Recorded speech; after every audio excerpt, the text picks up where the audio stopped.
Good afternoon, ladies and gentlemen. How are you all today? Thanks for coming. It's good to be back after a long but very successful trip to the Asia-Pacific region with the President. Those of you who were on that trip know substantial accomplishments that came out of it, including broadly making clear that the United States will be all in when it comes to Asia, and the importance of the Asia-Pacific region economically to this country's future. I have a couple of things to announce, and then we can take your questions. First of all, President Obama spoke earlier today with Italian Prime Minister Mario Monti to congratulate him on his appointment and to thank him for taking on such a significant responsibility at a critical time. The President expressed his full confidence in Italy's strength and vibrancy and underscored America's support for the steps that Italy is taking to advance its economic reform program. The President also reaffirmed the close alliance and friendship between the United States and Italy. I'd also like to draw your attention to the fact that tomorrow in New Hampshire, the President will meet with a family and make remarks urging Congress to act to extend and expand the payroll tax cut that has given tax breaks to millions of families across this country. If Congress fails to act to extend the current payroll tax, a typical family making $50,000 a year would see their taxes rise by $1,000 at the beginning of next year, at a time when families are struggling to make ends meet. In the American Jobs Act, the President proposed to expand that tax cut by cutting payroll taxes in half, so a typical family would get an even larger tax cut next year. The typical family making $50,000 a year would get a tax cut of $1,500 if Congress acts. The President also proposed a full payroll tax holiday on any increase in payroll for firms that hire new workers, providing millions of businesses an incentive to create new jobs. With the holiday season approaching, the President will urge Congress to act not just to ensure that taxes don't go up on middle-class families at the beginning of the year, but also to pass tax breaks for families and small businesses in the American Jobs Act to help strengthen the recovery and create jobs now. Those are my announcements. Mr. Cunin. Thank you, Jay. Welcome back to Gridlock. The supper committee, the supper committee, that too. The super committee is expected and poised to announce failure today. And without a deal on deficits, 1.2 trillion in cuts are triggered in 2013. We've called those from the podium onerous cuts. Secretary Panetta has said that they would be devastating and would create a hollow force. What's the White House reaction to this failure, congressional failure? And given the dire consequences, why did the White House not become more engaged, kind of to the degree that the President did with Speaker Boehner back in the summer? First of all, Jim, I will wait for members of that committee to make an announcement as to their success or failure. To the end of your question, the President of the United States, as you noted, throughout the summer was engaged directly and personally in extensive negotiations with Congress, with the Speaker of the House, on what would have been a broad and balanced and substantial proposal to reduce our deficit and debts over the long term. The Vice President also was engaged, as you know, with House Majority Leader Eric Cantor. And those efforts, unfortunately, despite the willingness of the President to take extraordinary steps and to bring his party along with him in their willingness to go along with the kind of balanced approach that he felt was necessary and right for the country, in the end, Republicans walked away from that deal. The President, at the beginning of the process, at the beginning of the super committee process, a committee established by an act of Congress, put forward a comprehensive proposal that went well beyond the $1.2 trillion mandated by that act, and was a balanced approach to deficit reduction and getting our long-term debt under control. That has been available to the committee since it first started meeting, and is available today with the waning hours left to it to act as a roadmap to how you achieve the kind of balanced approach that Americans demand. This committee was established by an act of Congress. It was comprised of members of Congress. Instead of pointing fingers and playing the blame game, Congress should act, fulfill its responsibility.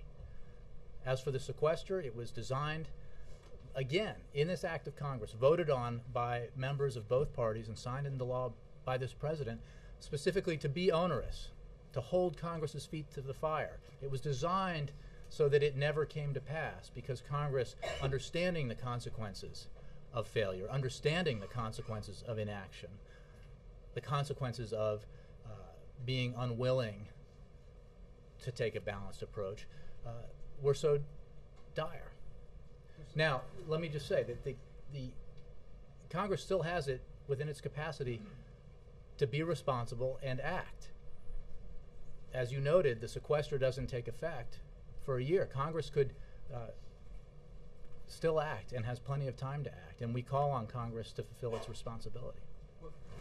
Does the President agree first with Secretary Panetta that it would hollow out our military We've force? made no, we made clear that the cuts in the sequester are not the best approach to achieving the kind of deficit reduction that we need, and that the defense cuts are much deeper than we think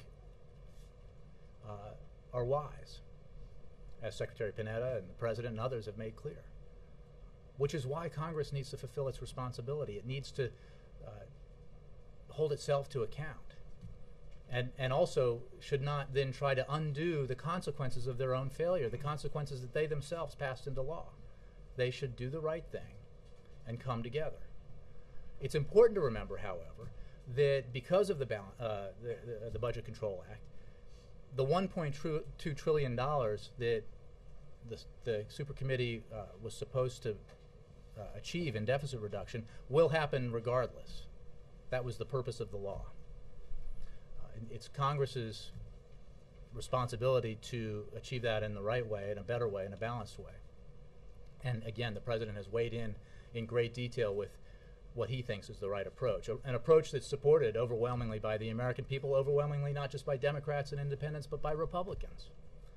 And unfortunately, we've come to a point where, I mean, it really is. There's a lot of complexity that is loaded onto this process unnecessarily. In the end, it comes down to a decision by Republicans that they are unwilling to do what the American people say they believe should be done, which is ask the very wealthiest Americans, millionaires and billionaires, to pay a little bit extra so that we can achieve the kind of deficit reduction and long-term debt control that we need. So you're saying that short of that willingness, it's hard to see how we get to an answer. So you're saying the responsibility ultimately lies with Republicans. Look, Republicans are unable to. I think that, as everyone can see from where we've been through this process, the bipartisan proposals put forward by the Rivlin-Domenici Commission, by the Simpson-Bowles Commission, by the President, and the proposals he worked on with the Speaker of the House, and the proposal he put forward for everyone to see in September, requires everyone who looks at this responsibly says you have to do it in a balanced way. You have to have revenue as well as discretionary cuts, as well as defense cuts, as well as entitlement reforms. The President has always approached this in that balanced way. Bipartisan commissions have approached it in the balanced way that the President has.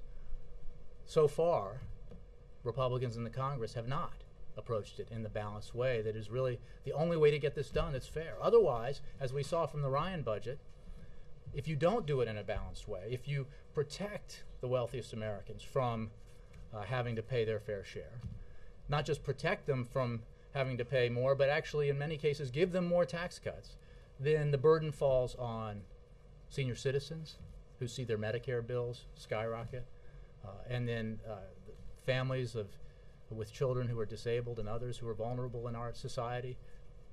That's the approach. That's the alternative. If you don't do it in a balanced way. On another subject, Egypt, bloody, deadly rioting there. Does the President have a message for the Supreme Council there? They've been fairly vague as to when they might hold presidential elections, which is part of the cause behind the rioting in the streets. Well, we are deeply concerned about the violence that has led to a tragic loss of life over the weekend in Egypt, and we call for restraint on all sides so that Egyptians can move forward together to forge a strong and united Egypt. We don't, as this process moves forward and as the Egyptian people shape their future, the United States continues to believe that these tragic events should not stand in the way of elections and a continued transition to democracy that is timely, peaceful, just, and inclusive. It's important to step back and remember how far Egypt has traveled this year. And it's important that Egypt continues to move to make that transition to the democracy that the people of Egypt demanded. And as a result of their demands, they ended a multi-decade dictatorship. So we urge, again, restraint on all sides and for the process towards the transition to continue. Should the generals specify when those presidential elections? Well, yeah, I don't want to dictate specifics to Egypt, but we do believe that the process needs to move forward. Yeah. You mentioned that the president had spoken to the new Italian prime minister. Europe's debt crisis plus expectations that of a failure by the super committee are driving the markets down very sharply today. What, if anything, can the president do to reassure the markets that the U.S. that he's putting the U.S. on a path to fiscal soundness? And is the president satisfied with the speed at which the European leaders are now tackling their debt crisis? On the first point, I'll briefly reiterate what I said to Jim, which is that the president put forward a comprehensive plan. He believes Congress could take up the committee could take up that plan and pass it out with its remaining hours if that kind of compromise were something that all sides would want. It is important to remember in terms of the deficit reduction that is embedded within the Budget Control Act that will go forward, that the $1.2 trillion as a minimum will happen as prescribed by law. Again, not in the way that we want, not in the way that Congress should want, which is why Congress should take the opportunity to act and deal with this in a balanced way, in a fair way, in a responsible way. But the deficit reduction will happen regardless. As for Europe, we remain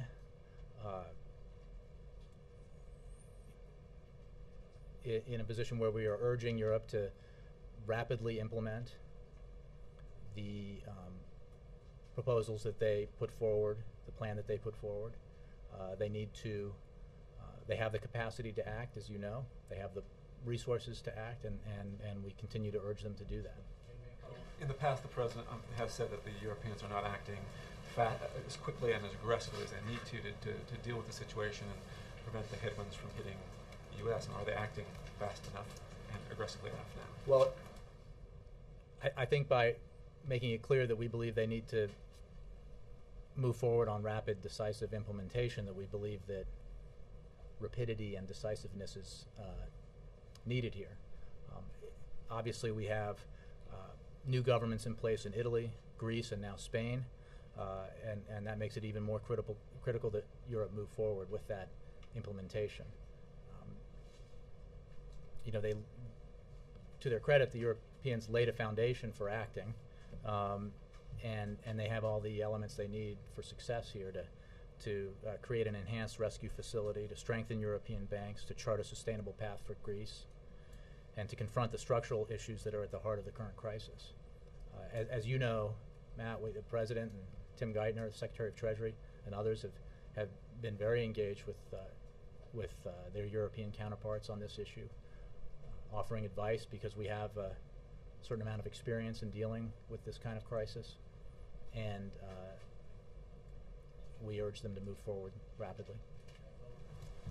Jake. I'm sorry, yeah, Jake, and then Jessica, and then I'll move back. I just want to get some reaction from the White House about the information networks in Lebanon and Iran that have been discovered. Wondering if there will be a demand for accountability, a review of CIA procedures, and how much the White House is concerned that this will affect the attempts to monitor Iran's efforts to get a nuclear weapon. Well, I'm not going to comment on intelligence matters from here, Jake. So maybe if you have a more specific question on this issue. Well, this is something that is making news all over the world. It's not a secret anymore. There has been I assume you know what I'm talking about. Is there no reaction from the White House at all? Is there no concern that this information network has been discovered and there's people who were serving for the United States or may have even been executed? Well, again, I'm not going to get into a matter of information networks regarding intelligence. If you're talking about Iranian behavior in general, I'm happy to comment on that, but not on that specific. Would you care to comment on Iranian behavior in general?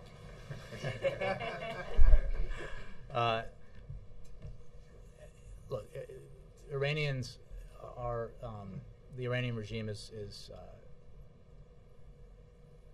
isolated for a reason because of its constant flouting of its international obligations and the efforts that we have undertaken to further isolate Iran with our international partners.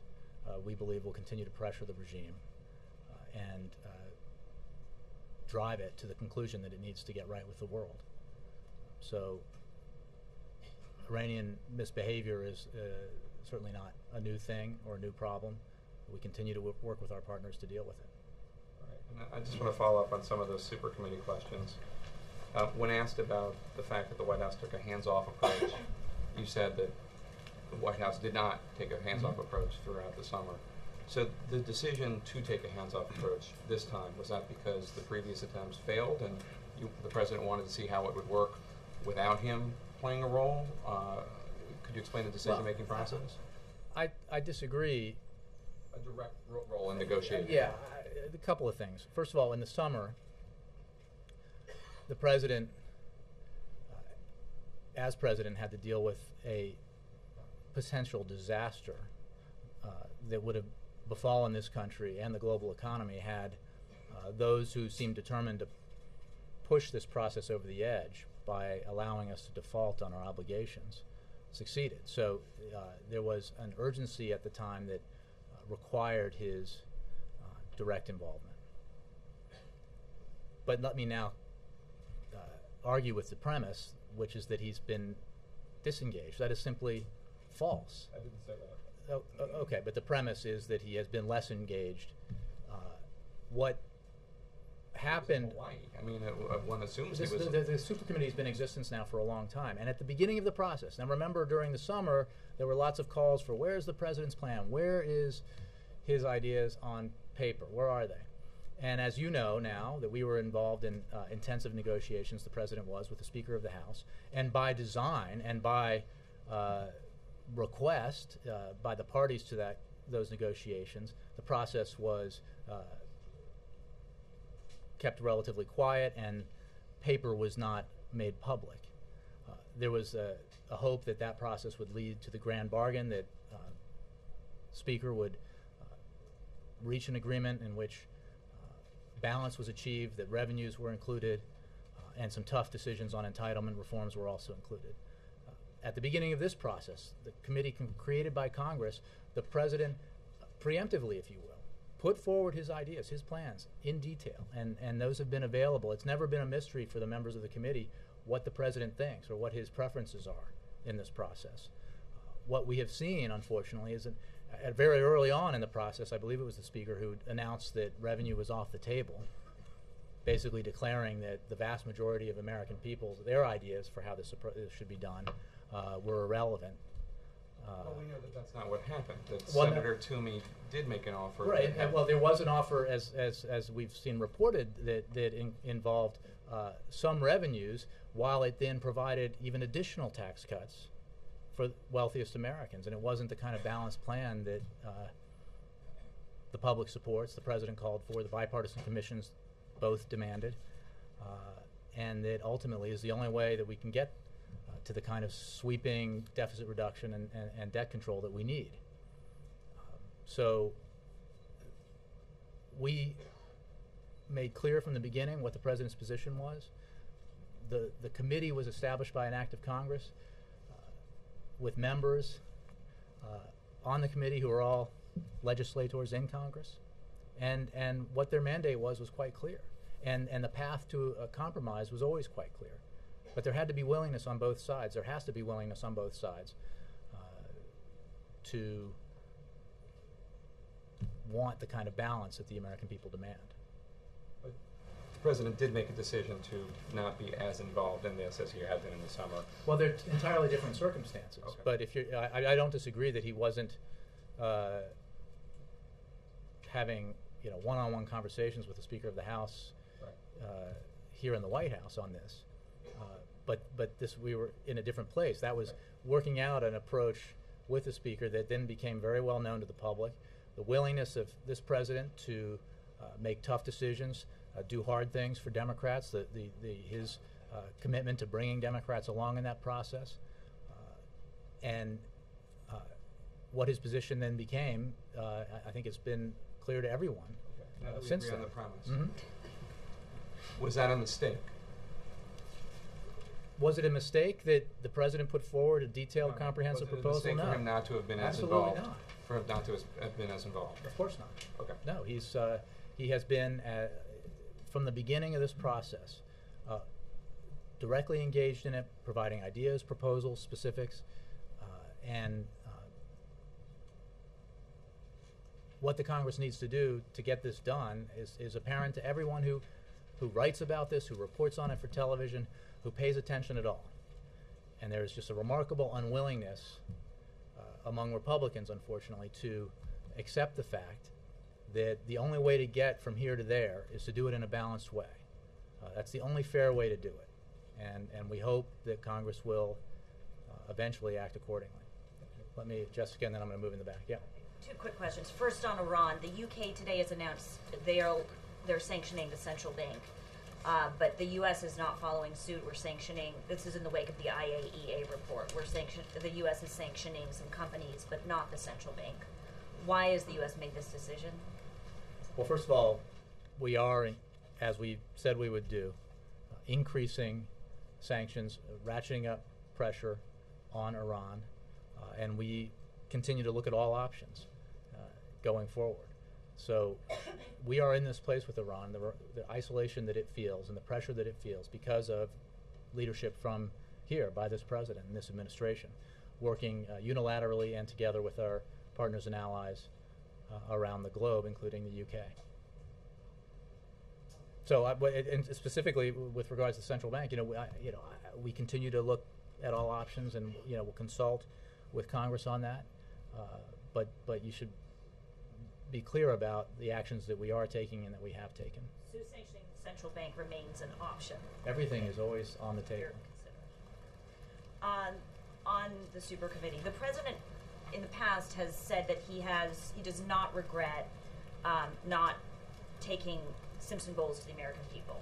But given what we're looking at today, is it not clear that that was his best shot at getting some sort of debt reduction plan through Congress? I know that's a question and not a statement of what you believe, because here we are in a position where I believe the last proposal put forward by the leader in the House was for $3 billion in revenue, and the suggestion that revenue twice as the size of what the President put forward would somehow be agreeable to Republicans, I find pretty interesting.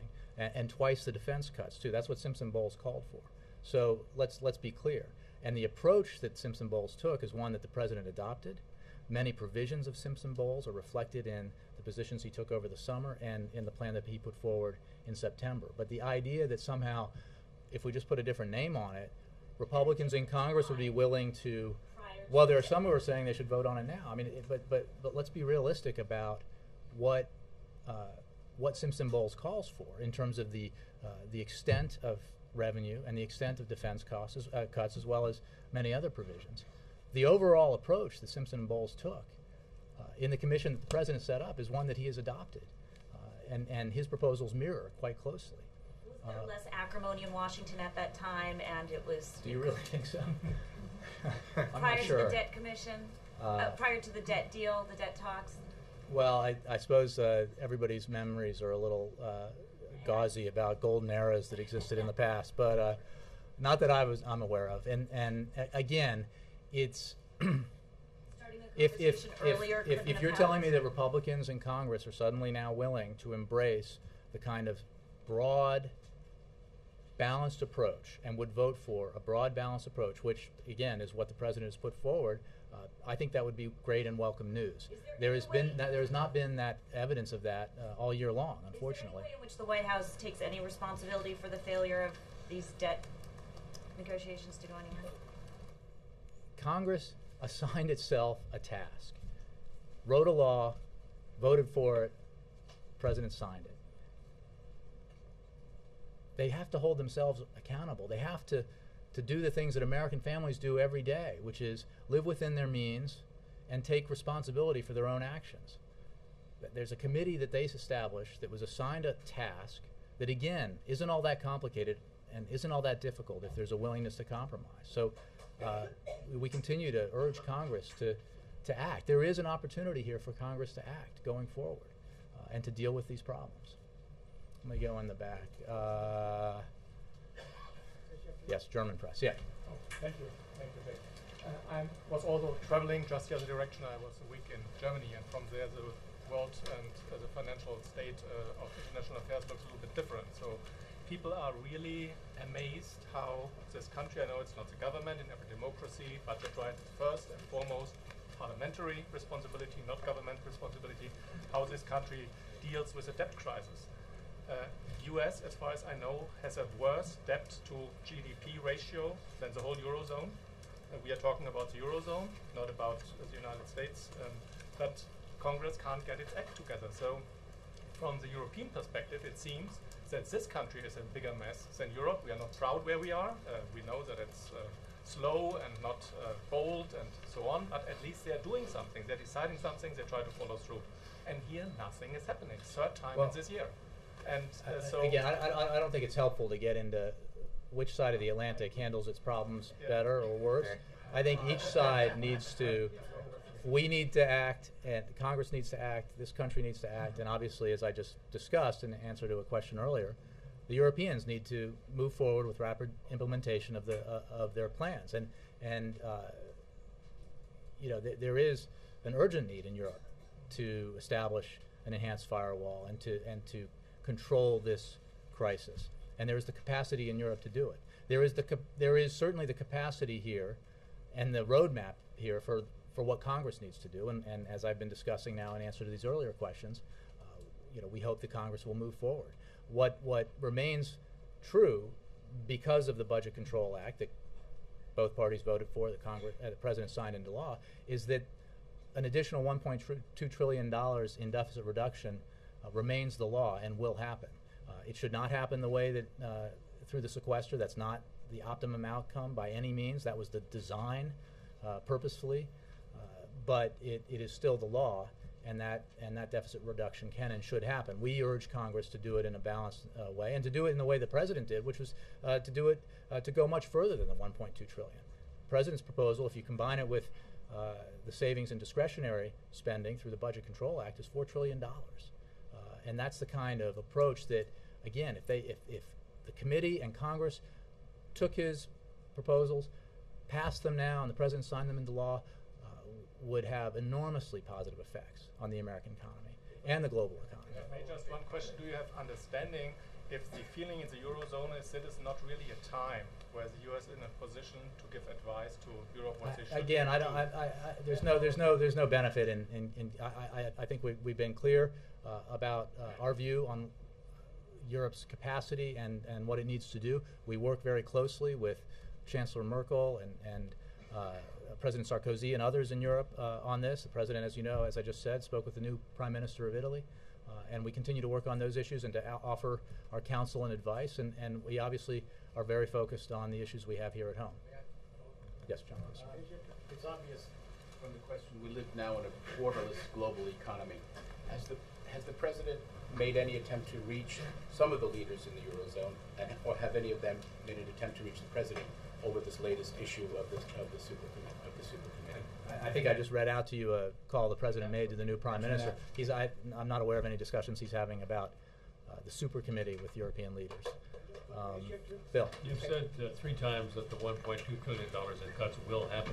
What makes you so sure that there aren't enough people in Congress to even override a veto? Well, they're already talking about changing the balance of the cuts I think so that they don't so deeply affect defense. I think that the American people expect Congress to be accountable and to abide by the law that they passed. And I think it's pretty clear that we don't support rewriting that provision or making changes to it. It was designed with a specific purpose in mind, which was to hold Congress's feet to the fire, which is what everybody said at the time would be the effect of the provision. So, and that remains the case going forward. Jay? Yeah. Senator Murray was here earlier today for the bill signing. Did the President pull her aside and try and take the temperature of the super committee then? Well, as you know, the President spoke with Senator Murray as well as Congressman Hensarling at the beginning of his trip to the Asia-Pacific region, and urged them to work diligently to reach a compromise. I'm not aware. Again, I'm not aware of any conversation that the President had with Senator Murray along those lines today. Why not? I'm not ruling it out. I'm just not aware that he did. Why not? Wendell, I think I've made clear what our position is. I think, again, the problem here isn't a lack of presidential proposals. That proposal, I meant to bring out my prop again, which is the President's comprehensive, detailed, and lengthy proposal for getting our deficit and debt under control. Senator Murray knows that proposal well, and as does every member of Congress, certainly every member of the super committee, although some members of the media occasionally forget that it's out there. What Congress needs to do here has been and remains very clear. They need to do their job. They need to fulfill the responsibilities that they set for themselves.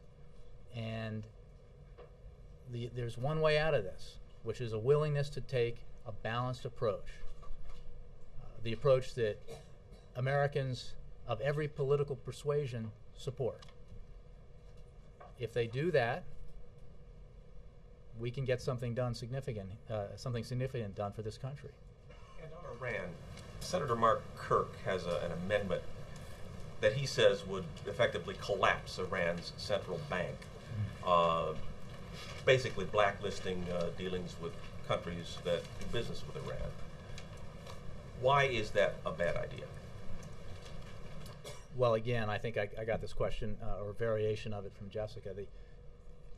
When it comes to Iran, we have leveled already unprecedented levels of sanctions. We have both unilaterally and working with our partners around the world. We continue to look for ways to add to the pressure that Iran feels. And with regards to the specific question of the central bank, we're continuing to look at all options. And this is an ongoing effort that, again, has isolated Iran to a degree that has never before been the case, that is having a direct effect on the Iranian economy, as Iranian leaders have conceded, and that we will continue in order to pressure the Iranian regime to get right with the world, to live up to its international obligations, and to deal with the fact that the international community is united in its assessment of Iranian behavior. I mean, let's look at what's happened since the IAEA report came out. We've had a vote by the Board of Governors that was overwhelmingly in favor of pressuring Iran and criticizing Iran for its behavior. Then we had a vote in the United Nations General Assembly about the Iranian plot to assassinate the Saudi ambassador to the United States. Again, overwhelming support, including from Arab nations, condemning that behavior. Iran has never been this isolated, and we will continue to put the pressure on. Are you saying it's not yet time to put the kind of pressure on Iran that I'm Senator just saying Kirk that, is talking that we about? do not take options off the table. And with regard to the specific one that you mentioned, we continue to look at options and consult with Congress, including those who have a particular interest in this subject. All right, fellow traveler. How concerned is the White House that this supercommittee standoff could lead to another credit rating downgrade? Has the White House been in touch with the credit rating agencies to try to avert that from happening? I'm not aware of any contact. I just one way or the other. I'll just go back to something was said earlier about the Budget Control Act made law a level of further deficit reduction that either the committee would achieve or would happen through the sequester. That has not changed.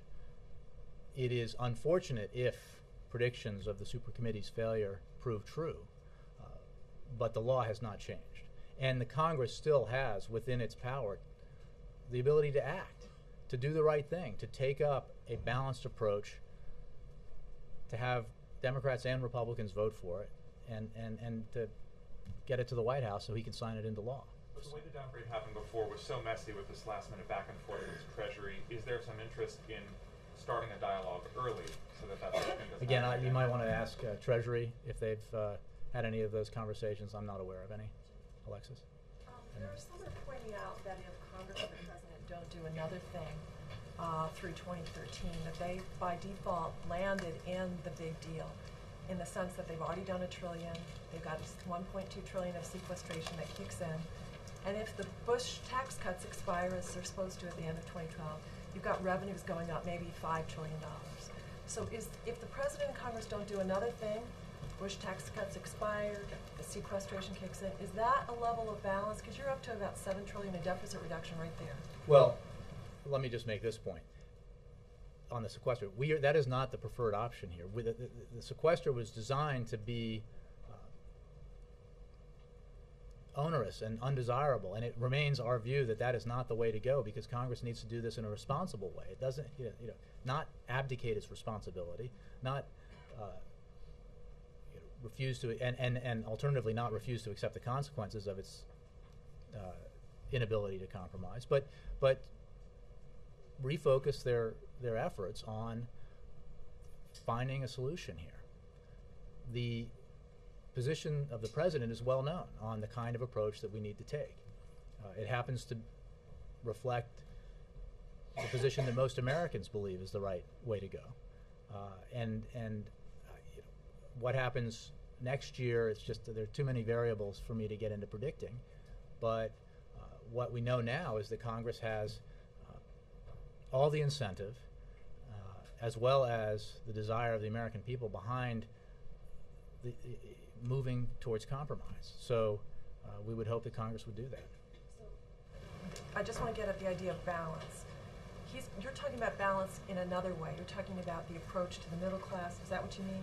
That the Bush tax When we talk about balance, I mean, one of the things that what we're talking about here, because what's lacking in terms of balance in some of the other proposals we've seen, or some of the proposals we've seen from the Republicans, is any effort to ask the wealthiest Americans who, by reports we've now seen, have done extraordinarily well over the last decade, the last 3 decades, as middle-class families have seen their incomes stagnate or decline, asking them to just pay a little bit more, so that all of the pressure, all of the burden is not borne by the middle class, by seniors, by parents of disabled children. So revenue is an essential part of balance. Entitlement reform is a part of balance. Discretionary cuts are a part of balance, and defense cuts are a part of balance. Now, you need to do this in a responsible way, so that you make, when you're making your cuts, you're making choices that allow, that are the least painful, and that allow the economy to grow. And one of the reasons why the President is so committed to investments in education and in innovation is because those are so essential for our future economic growth. So the kinds of blind across-the-board cuts that might occur through the sequester can be harmful in the case that we've been discussing to our national security budget. The preferred approach is one that's done eyes wide open, where decisions are made, tough choices are made, and they're done, and they're made in the spirit of compromise and in the spirit of taking a balanced approach, so that everybody shares in the prosperity and everybody bears some of the burden. One other quick question. The president is going to pursue the extension of unemployment at the end of this year. Is that right? It's certainly a key element of the American Jobs Act. And Yeah. would he support having it paid for? Well, the president's proposal, as you know, is very clear. It's paid for in the way that I've been discussing, as are all the provisions of the American Jobs Act. We certainly expect the Senate to put forward a proposal on the payroll tax cut and the extension of UI that reflects those principles. And beyond that, I'm not going to speculate. Yes, Kristen. Thanks, Jay. Turning to Syria, Secretary Clinton said last week that there could be a civil war with a very determined and well-armed and eventually well-financed opposition. And in reaction to that, the Syrian foreign minister said that those comments were really wishful thinking. Does the administration stand by those comments by Secretary Clinton? Well, certainly Secretary Clinton's comments are accurate in terms of what we're seeing happen in Syria. What is clear is that President Assad has lost his legitimacy to lead. He has taken brutal action against his own people, and we call on that regime to cease the kinds of violent acts that we continue to see against innocent Syrians. Again, we're seeing broad isolation of Syria because of that behavior of the regime. And our position has not changed on that. Would the administration consider reaching out to the opposition if you thought that it had crossed into civil war? Well, as we did in Libya, for example? I think that's getting ahead of the matter. Our position is that the violence has to stop, and Assad has lost his legitimacy to lead. Also, President Obama heads to New Hampshire tomorrow. Given the political importance of the state, is this a sign that the president is sort of officially wading into the 2012 waters? I can predict with all confidence that the president will win the New Hampshire primary in the Democratic Party. And beyond that, no. I mean, the answer, he travels all over the country to different parts of the country to speak about his ideas for getting this economy growing again. I mean, I think it's very significant that tomorrow he is going to New Hampshire to talk specifically about the need to extend and expand the payroll tax cut, a tax cut that would go to every working American family. And in answer to an earlier question that he believes should be paid for by asking millionaires and billionaires to pay a little bit extra. It also, his proposal also includes payroll tax cut for businesses. And these are the kinds of measures that I think it's important. Just the existing payroll tax cut, the one that was put into law last December, almost a year ago, and that has been in place this whole year, by independent economists in analysis, added at least 0.5% and maybe as much as 1% to gross domestic product this year, to GDP, to the growth of this economy. We need to ensure that that is in place for next year, because Americans are struggling and they deserve this tax break. And we certainly would be shocked if Congress did not go along, if Republicans, as some have said, did not support a tax cut for working Americans. To not support that, but then to demand protecting tax cuts for the wealthiest among us and even extending them is to me, I would think, an untenable position politically, even if it doesn't weigh on your conscience. Carol. I just want to clarify two things. One, why does the White House think the super committee fails? And the second is, you said that the president's wants to pay for the payroll tax cut extension through raising taxes on millionaires and billionaires. Is that specifically what he supports? And or do you mean that Well, the on that millionaires point, tax that Senator Reid had put forward before? And if so, what makes you guys think that that's going to Well, pass Congress? the whole American Jobs Act, including the payroll tax cut extension and expansion, is paid for that way through revenues drawn from asking the wealthiest Americans to pay a little extra. Now, in terms of what, now that we're in a situation where we're not voting on the entire American Jobs Act, but elements of it, and the Senate Democrats have put forward these provisions and paid for them so far by asking for a little bit extra for millionaires and billionaires, and if they that would be an approach that this president supports because it meets the principles that guided him when he designed the American Jobs Act. As for the super committee, if in fact the predictions of its demise prove true, I think there has been in the end an unwillingness by Republicans to go along with the kind of balanced approach that not just this president, not just Democrats, but independents and Republicans out in the country believe is the right way to go. I certainly hope that Republicans in the future or going forward now would entertain the idea of taking that balanced approach. Again, the approach that was embodied in the Simpson-Bowles Commission report, embodied in the Rivlin-Domenici proposal, and embodied in the negotiations that the Speaker of the House and the President engaged in this summer, and embodied again in the President's proposal in September. There aren't that many ways to skin this cat, and the best way is evident and clear to everyone who looks at it, and we hope that Congress would act on that. Yeah. Jay, when was the President first briefed on the lone wolf in New York City? And what's his level of involvement been since then? Well, it's a law enforcement matter at the local level, so I refer you to local officials on that. The President, I'm sure, was, I don't know this because I haven't asked, but I'm sure he was made aware of it this morning, if not yesterday. Earlier, you referred to the President's proposal that you kind of held up, I think 3 times in the last briefing, which was 12 days ago, as a prop. Since the President issued that proposal, in the intervening months since then, can you describe his day-to-day involvement in the actions of the Super Committee, including during the Pacific trip? Well, as you know, the President called at the beginning of his trip. Senator Murray and Congressman Hensarling discussed the progress of the Super Committee, urged the 2 co-chairmen to move forward and try to reach a deal.